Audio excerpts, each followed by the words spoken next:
Hello YouTubers, welcome to Nappturality's first YouTube video on our brand new YouTube channel. I'm Dee Coyley. You probably know me. If you're on the channel, you probably know who I am already. I've got 100% natural, beautiful hair.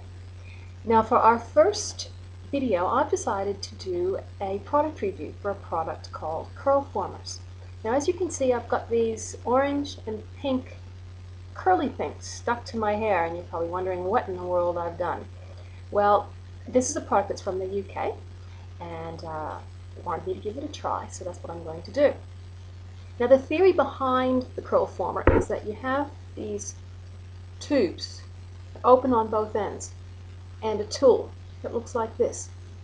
And what you do is you take the tool, you put it into the curl former like that, and you pull it all the way through until it reaches the end and comes out the other end. Then you take your hair, you put it into a little hole there, and you gently pull your hair through, slowly and gently, like so. Now what happens is your hair ends up inside the tube, which has rubber on both ends. So your hair, in theory, will take the shape of the tube. So it's very much like a roller set, except it's a spiral set. I think the clever thing about these is that your hair is completely encased. So with natural hair, your hair is completely inside the tube, which makes for probably a smoother look at the end of it all. It took about an hour to get these in. I have 40 curl formers in there, the extra wide and long size. I still have some hair coming out a little bit on the front, a lot more in the back, so I probably should have gotten the extra long in this, but I need an ends trim anyway, so this is fine. I'm just going to snip the ends off. I've got about 2 or 3 inches that need to come off anyway, so it's a good opportunity for me to get rid of the ends. Putting them in is very simple, as I showed you. It's best if you have someone else to help you.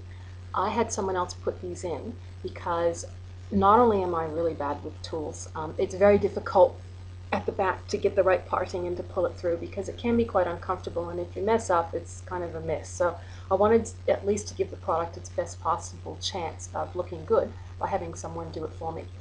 If you want to make your life easier, I'd say get a friend and give her some coffee and ask her to come over and spend a couple of hours with you putting them in.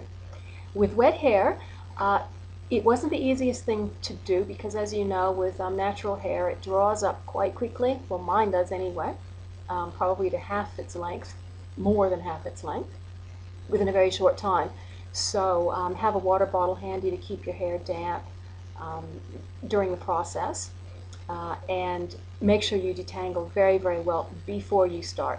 So as you're washing and conditioning like I did this morning, do a full detangling of your hair and make sure that it's properly detangled, because you'll have to get to your scalp and you'll have to part at the scalp. So if you haven't properly detangled your hair, you're going to end up in all kinds of trouble when you go to put these in. So that's very important. Now as far as products, I'm not a big product user. I love my little homemade oils and things, but for this exercise I have used a couple of products. One of which is Going Natural's Twist Out Hair Milk, which is a great product.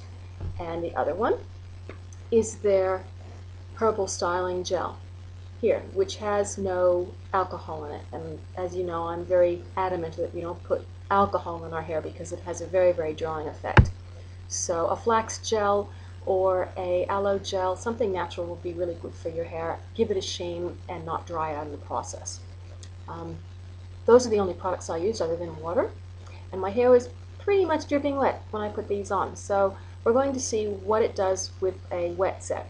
I've seen it done on relaxed hair, straight hair, and air-dried natural hair that's been banded or straightened a little bit. So I know what those results are. They're all mixed different results for different hair types, but we're going to see what this one looks like.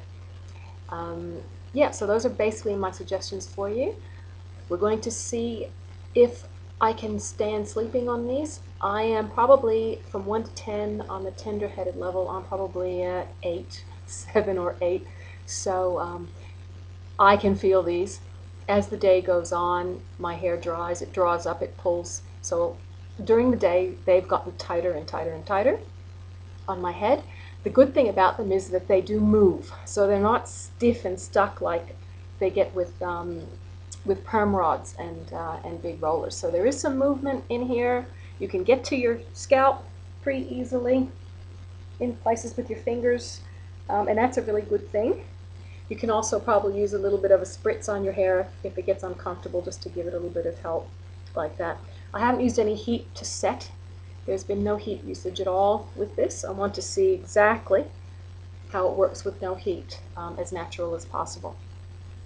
I don't know how it's going to come out. It could come out in big curls, it could come out in little curls, it could come out frizzy and fuzzy, it could be a big afro. I could look fantastic, or I might look ridiculous. So you will see it all live as I take these off in a few hours. Now, thank you for watching, and I will see you in a few hours. Bye.